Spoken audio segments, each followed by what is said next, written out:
네, 커리어 고민 상담소를 성공적으로 맞춰보았는데요. 그럼 이제 두 분 저자분들을 모시고 본격적인 이야기를 나눠보려고 합니다.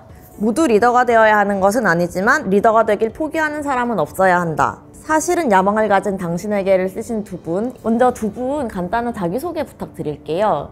네, 여러분 안녕하세요. 저는 국민대학교 경영대학 교수로 있으면서 현재 경영대 학장과 그리고 SC제일은행의 사회이사를 하고 있는데요. 이사회 의장도 맡고 있습니다.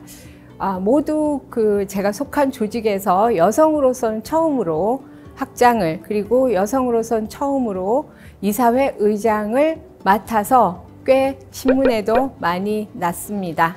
네, 제가 이번에 우리 유재경 박사님과 함께 이 책을 쓰면서 동시대 우리 선후배 여성들에게, 선배들에게는 헌사이며 후배들에게는 연서인 이 책을 쓰게 되었습니다. 반갑습니다. 네, 저는 여성을 위한 커리어의 리더십 코치로 일을 하고 있고요. 이은용 교수님 지도로 또 작년에 국민대에서 박사학위 받고 지금 국민대 겸임교수로도 일을 하고 있습니다. 저는 17년 정도 직장 생활을 했고요. 지금은 이제 7년차 1인 기업가이죠. 네, 그래서 제가 사장이자 유일한 직원. 네, 남편이 가끔 이제 휴가 내고 로드 매니저를 해주는 생활을 하고 있습니다. 여성을 위한 코칭 프로그램 운영하고 있는데 여성들이 커리어 고민, 리더십 고민 많이 하고 있다는 것을 알게 됐고요. 교수님이 또 좋은 제안을 해주셔서 이 책을 같이 쓰게 됐습니다. 네, 두 분이 어떻게 같이 책을 쓰게 되셨는지 그 이야기가 조금 더 궁금해서 어떤 걸 주제로, 어떤 목표로 우리가 함께 이 책을 쓰면 좋을까, 그 내용에 대해서 한번 자세하게 여쭤보고 싶습니다. 일단 저 같은 경우는 제가 직장 생활을 한 시대가 1990년대가 주로 그 시대였는데요. 그때 제가 굉장히 워킹맘으로서 일하는 그 상황이 굉장히 저한테 힘들었거든요. 지금쯤 많이 좋아지지 않았을까 이런 생각을 하고 있던 차에 젊은 일하는 여성들을 만났을 때 이 여성들도 약간 한 발 물러서는, 주저하는 듯한 그런 모습을 보였습니다. 그래서 왜 그럴까 하고 굉장히 제가 연구 주제로 삼고 있던 중에 우리 유재경 박사님이 박사 과정에 들어오면서 저와 굉장히 비슷한 그런 어떤 고민을 하고 있다는 것을 알게 되었습니다. 그래서 함께 연구하고 함께 현장에서 어떤 답을 찾을 수 있는지를 고민하던 끝에 이런 책을 또 내게 되었습니다. 저는 이제 교수님보다 한 10년 정도 나이가 어린데 저도 90년대 후반, 이제 2000년대부터 이제 계속 직장 생활을 했죠. 근데 저도 리더가 되기를 두려워하고 주저하고 자신 없어 하고 그런 여성이었던 것 같아요. 근데 저는 그냥 그게 제 개인의 문제라고 생각했거든요. 근데 제가 이제 여성들을 코칭하다 보니까 나만 그런 게 아니었구나 이런 생각이 들었고, 박사과정에서 또 공부를 하다 보니까 이게 어떤 개인의 잘못이 아니라 사회 전체의 시스템이나 어떤 고정관념 때문이 아닌가라는 인식을 하게 된 거죠. 그래서 박사 논문을 이제 진지하게 썼고, 박사 논문은 잘 안 읽으시기 때문에 일반인 버전으로 책으로 내서 이 메시지를 좀 널리 알려야 되겠다. 교수님하고 의기투합해서 이 책을 쓰게 됐습니다. 저도 10년 살짝 넘은 직장인으로서 되게 읽으면서 공감 가는 부분들이 많았는데요. 사실 항상 평사원일 수가 없고 이제 어느 정도 팀장이나 이런 책임을 져야 되는 자리가 어쩔 수 없이 필요한 순간에 왔던 그런 직장인이나 일하는 분들한테 다 도움이 될 것 같은 내용들이 많더라고요. 첫 장에 일하는 날은 어떤 모습일까? 라는 키워드로 주저하는 여성들, 그리고 여성 롤모델들에 대한 이야기로 시작을 하시는데요. 일자리의 여자들조차 고위직의 여성들을 봤을 때 저렇게 되고 싶지 않다는 그런 생각을 하게 된다는 거에 대해서 짚으신 부분이 공감도 가면서 약간 마음 아프기도 했어요. 예를 들어 남성 질서에 너무 편입된, 너무 순응한 모습을 보면 명예 남성형이라거나, 아니면 나는 저렇게는 못 살 것 같은데 할 정도로 너무 가정일도 일도 너무 양립을 잘 해내는 슈퍼우먼형이기 때문에 어떤 거리감을 일하는 여성들 스스로 느끼게 되는 것 같은데, 준위역급 여성들조차도 갖고 있는 어떤 편견, 고위직 여성에 대한 어떤 편견이나 부숴야 될 게 있다면 뭐라고 생각하실지 세대에 대한 이해일 수도 있을 것 같고요. 그 여성들에게 그래서 왜 뭐 고위직 뭐 리더십으로 가고 싶지 않으냐 이렇게 물어보니까 그 친구들이 하나같이 하는 얘기가 조직에 여성 롤 모델이 없다라고 얘기를 하면서 이렇게 쭉 얘기를 하는데 그런 얘기들이었어요. 너무 독하게 일을 한다. 개인 생활은 하나도 없다. 또는 일과 가정을 너무 겉으로 보기에 뭐 하여튼 완벽하게 관리를 한다. 아니면은 이제 처음에 말씀하신 명예 남성형. 이런 명예 남성형이라는 게 이제 남자같이 직장 생활을 하는 거거든요. 이런 모습을 보면서 닮고 싶지 않다라고 생각하는 것이 승진하고 싶지 않다로 연결이 이렇게 되는 것 같아요. 그래서 그런 측면에서 저는 선배 여성들을 볼 때 맥락을 너무 제거하고 현재의 모습만 보지 말라고 제가 얘기하고 싶어요. 무슨 얘기냐 하면 그 선배들이 직장 생활을 하던 80년대, 90년대는 여성이 진짜 너무 소수여서 완전히 남성 중심에서 혼자 이렇게 고군분투하면서 올라갔던 거죠. 켄터라고 하는 굉장히 유명한 경영학자가 쓴 책에 보면 Men and Women in Corporation이라고 해서 기업 조직의 남자와 여자라는 책이 있습니다. 굉장히 유명한 책인데 그 책에 토큰 현상이라고 하는 게 있어요. 그러니까 다수가 남성일 때 소수로 있는 여성 또는 뭐 다수가 백인일 때 소수로 있는 흑인 이런 소수로 있는 사람들이 보여주는 모습이 주로 내가 너무 눈에 띄니까 일을 엄청나게 열심히 해서 일 못한다는 소리는 듣지 말아야지. 또는 내가 남자하고 비슷한 어떤 시각과 가치관을 내가 내재화해서 남자하고 비슷하게 되면은 나를 다른 사람으로 인식하지 않을 것이다. 나를 같은 편으로 생각할 것이다. 그래서 명예 남성이 되고 뭐 이런 것들이 있거든요. 그래서 선배 여성들이 처했던 그리고 생존하기 위해서 취했던 여러 가지 이런 모습들을 있는 그대로 일단 그 맥락을 좀 고려해서 살펴보시고 그리고 거기서 배울 점과 배우지 않아도 될 점을 좀 분리해서 배울 점들을 배운다면 훨씬 성장하는 데 도움이 되지 않을까 이렇게 생각합니다. 저도 직장 다닐 때 그랬던 것 같아요. 저는 이제 다국적 제약회사에서 오래 일했는데 여성 임원이 매우 소수로 계셨죠.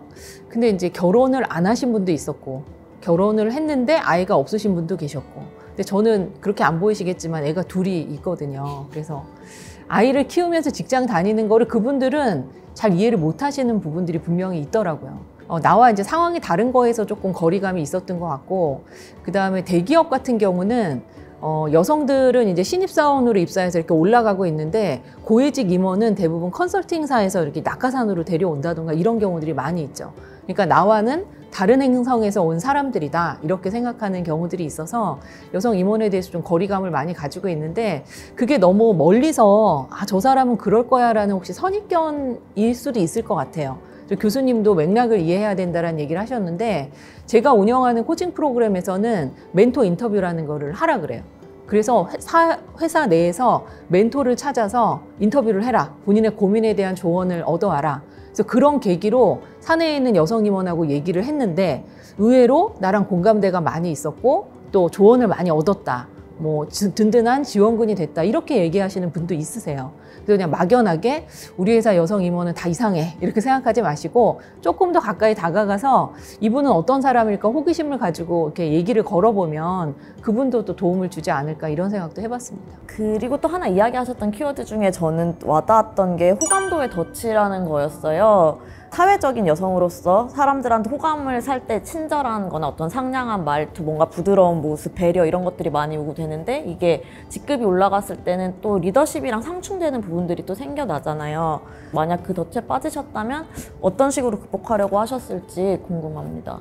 정확히 호감도의 덫인지는 모르겠는데 이제 제가 다니던 회사가 영업사원이 되게 많은 조직이었어요. 다국적 제약회사였는데 이제 그러다 보니까 좀 군대 문화가 있었죠. 그리고 영업 조직에서는 또 이제 네트워킹을 술을 한잔 한다던가 뭐 이런 것들을 많이 했죠.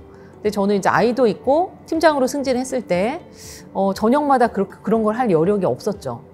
그래서 이거는 호감도의 덫이라기보다는 조직 문화의 문제인 것 같은데, 근데 저는 이제 그런 말씀 좀 드리고 싶어요. 이제 자기계발서 같은 거 읽으면 그런 문화에 편입돼야 되고 맞춰가야 되고 그래야지 성공할 수 있다.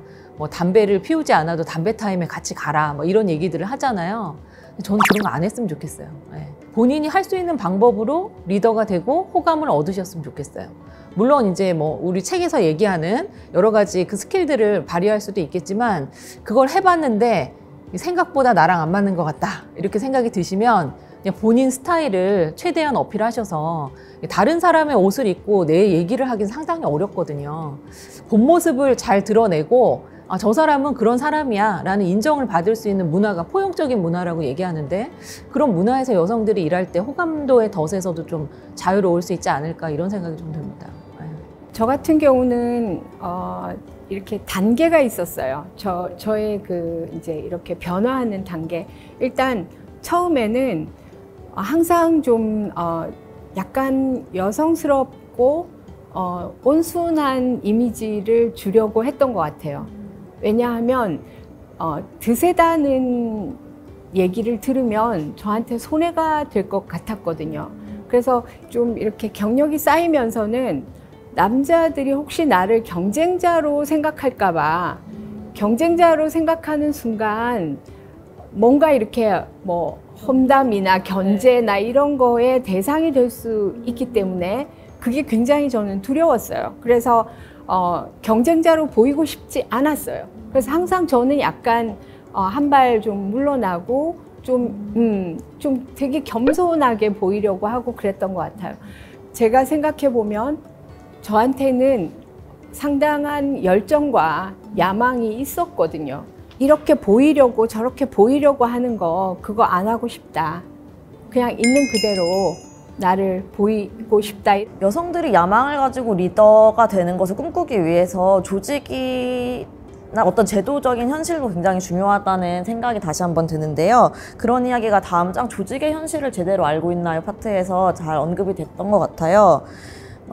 특히 요즘 같은 경우는 여성 임원 할당 같은 거가 어떤 사회적인 배려, 또 어떤 사람들은 더 나아가서 이걸 특혜라고 이야기하는 경우도 있는데, 사실은 이게 사회적 배려가 아니라 어떤 조사 결과나 데이터를 봤을 때 다양성이 많은 조직일수록 성과도 높다는 그런 회사의 전략일 수도 있다라는 부분을 콱 집어주셔서 저는 굉장히 그 부분이 좋았고요. 또 그래서 이은영 교수님께 여쭤보고 싶습니다. 세계 여성 이사협회 한국 지부의 이사로도 계시고 있는데, 그 조직에서 이런 기업의 현실을 위해서 나서서 하시는 일과, 그리고 거기 속해 계신 이사분들이 각자 서 계신 자리에서 어떤 일들을 하려고 하시는지, 그런 어떤 이루려고 하는 과업이 무엇일지 여쭤보고 싶어요. 세계 여성 이사협회는 우리가 흔히 회사에서 이사님 할 때 이사하고는 좀 다른 개념입니다. 이사회 보드 멤버죠. 그러니까 이사회 구성원인 이사이므로 한 기업에 많으면 뭐 67명, 적으면 한 4~5명밖에 안 되는 최고 의사결정 기구입니다. 세계 여성 이사협회 한국 지부는 여성의 경영 참여 확대를 통해 기업의 성장과 그리고 사회의 발전을 추구한다라는 그런 미션 하에 여러 가지 활동을 하고 있습니다. 대표적인 업적을 들자면 2022년 6월에 본격적으로 발효되는 자본시장법 개정안이 있습니다. 이 자본시장법 개정안은 아시는 분은 다 아시겠지만 자산 2조 원 이상의 상장 기업의 이사회를 구성할 때 특정 성으로만 구성할 수 없다라는 조항입니다. 즉 남성으로만 이사회를 구성해서는 안 된다는 거죠. 이런 자본시장법 개정안 덕분에 지난 2년 동안 굉장히 빠르게 여성 이사의 숫자가 늘어나고 있습니다. 두 번째 대표적인 업적으로는 여성이 자신의 역량을 마음껏 펼치는 기업을 대상으로 펀드를 투자하는 우먼 펀드라는 것을 출범시켰습니다. 이러한 활동을 통해서 정말로 여성이 경영에 많이 참여할 수 있도록 너칭, 그러니까 그 옆에서 살짝 밀어주는 그런 역할을 하고 있습니다. 네, 그럼 유재경 박사님께도 드리고 싶은 질문이 있어요. 사실 남성의 경우에는 어느 정도 이제 일을 하면은 리더가 되는다, 사람들을 이끄는다, 이런 식으로 리더십에 대해서 상상을 하게 되지만 여성의 경우에는 그런 식으로 내가 언젠가 누군가를 이끄는 팀장이 될 것이다, 임원이 될 것이다 라는 거를 상상을 덜 하게 되는 것 같아요. 주니어 시절부터. 상담을 하셨던 분들에게 약간 여성 리더십, 내 안에 어떤 야망, 그런 리더십을 이끌어내기 위해 주로 어떤 식으로 접근을 하시는지, 어떤 도움말을 주시는지 궁금합니다. 여기에 들어오신 분들은 커리어나 리더십에 고민이 없으면 거기 왜 들어오겠어요? 야망이 대부분 있으세요. 없는 분들이 거기 들어오지는 않아요. 그러니까 얘기했던 멘토 인터뷰 이런 거 시키거든요. 그런 멘토들이 그렇게 얘기하는 거예요. 너는 너에 대해서 너무 과소평가하는 것 같아. 너는 당연히 리더가 돼야지. 그래서 여성들은 제가 볼 때 주변 사람들의 지지가 되게 중요한 것 같아요. 그 상사 지원 인식이라는 개념도 있는데 여성은 남성보다 상사 지원을 잘 받고 있다는 인식이 높아지면 경력 열망이나 뭐 경력 만족 이런 게 높아진다는 연구 결과도 있거든요. 그래서 직속 상사가 우리 하셔야 된다, 리더 돼야 된다 이렇게 얘기하면 그런가, 나도 할 수 있을까? 근데 이제 못 하겠다고 얘기하거든요. 그때 직속 상사가 그럼 하지 말고 또 한 번 권고를 네가 해야 돼, 넌 준비됐어. 그러면 이제 조금씩 용기를 내는 것 같아요. 네, 그러면은 다음 질문으로 약간 또 이런 구체적으로 현실적인 조직에서의 이야기 또 마지막 장에 다뤄주셨더라고요. 리더 열망을 어떻게 실현할 것인가 라는 장인데요. 그 파트에서 조직 정치와 네트워킹에 대한 이야기가 나오는데 정말 인간관계나 주변 사람들, 일을 하면서 만난 분들에게 어떤 우물 같은 관계를 만들어서 도움을 받으신 적이 구체적으로 있으실지, 그리고 스스로 손을 내미신 경험도 있으실지, 이 장을 쓰신 이유에 대해서 한번 마지막으로 여쭙겠습니다.